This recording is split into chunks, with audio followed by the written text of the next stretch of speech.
गुरुर्ब्रह्मा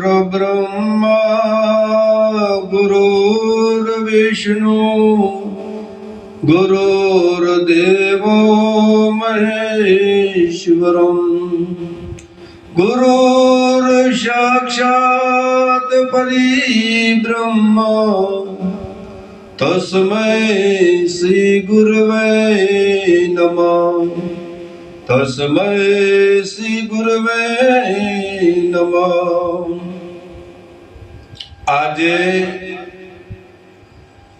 જેને સદગુરુનું જ્ઞાન મળ્યું છે એ ભાગ્યશાળી છે, એના ભાગ્યનો ઉદય થયો છે। તારે તો સદગુરુનું જ્ઞાન મળે છે, બીજું કોઈ જ્ઞાન કામમાં નહીં આવે। પણ સદગુરુનું જ્ઞાન એવું છે કે તમારા જીવનને ઉજ્જવળ બનાવે છે, તમને આનંદ કરાવે છે। અખંડ આનંદ હોય તો એ સદગુરુનું જ્ઞાન છે ભાઈ। હળિયો ડોટો કરવાથી કોઈ દિવસ આનંદ આવતો નથી, અને તમે જેવો આનંદ ભોગી રહ્યા છો એ તો બધું દુઃખ છે। એમાં કોઈ દાડો આનંદ ના હોય। ક્ષણિક આનંદ શું કરવાના? 4 દાડા હારા લાગે, 5મા દાડા ઝેર જેવું। એના કરતા તો સદગુરુનું જ્ઞાન સાહેબ સારું જીવન આનંદ કરાવે છે। તો આ સદગુરુનું જ્ઞાન પહેલા વિચારવાનું। જીવનમાં તમને કશું નહીં મળે તો ચાલશે, પણ સદગુરુનું જ્ઞાન જેને મળ્યું છે એને અમૂલ્ય દોલત મેળવી છે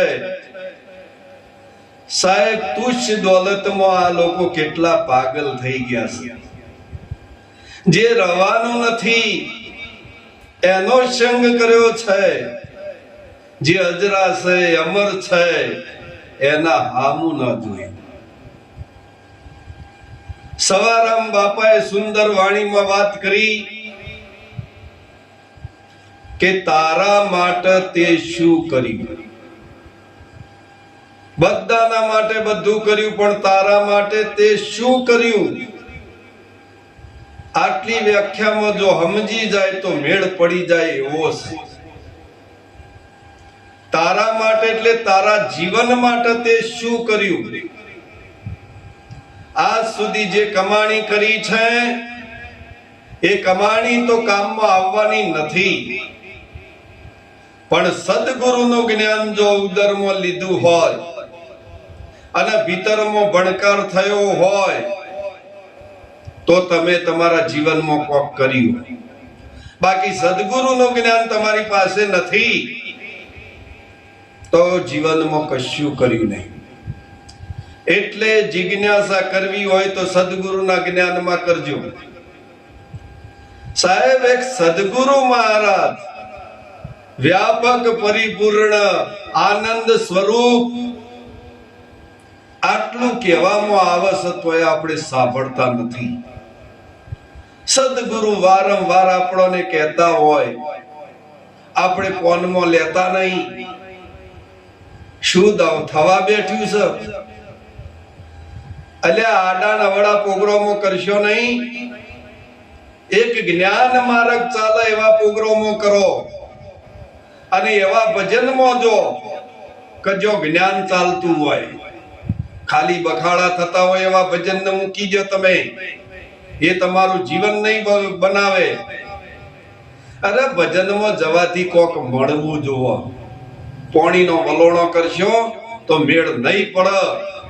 આજે આ અવસર મળ્યો છે, આ અવસરની અંદર સાહેબ પરમાત્મા નક્કી કરે, પણ એ સદગુરુનું જ્ઞાન હોય તો નક્કી કરે હો। બાકી કોઈનું હોભળવાથી કે કોઈની સલાહ સૂચનો લેવાથી મેળ નહીં પડે। પણ તમારા ગુરુજીનું જો તમે સાંભળશો અને એ રસ્તા ઉપર ચાલશો તો તમારું જીવન પવિત્ર બની જશે। માટે સદગુરુને છોડતા નહીં। આજે મને કૃષ્ણ પરમાત્મા યાદ આવે છે, આવા મહાપુરુષો હોય તો ખૂબ આનંદ. કૃષ્ણ પરમાત્માને કેટલી સંપત્તિ મેલી દીધી, કેટલો રાજ બદલી નો છો, 2-3 રાજ બદલી નો છો, સંપત્તિની કુરબાની કરી દીધી, પણ કૃષ્ણ પરમાત્માએ ગુરુનું જ્ઞાન કોઈ દિવસ મેલ્યું નહીં સાહેબ.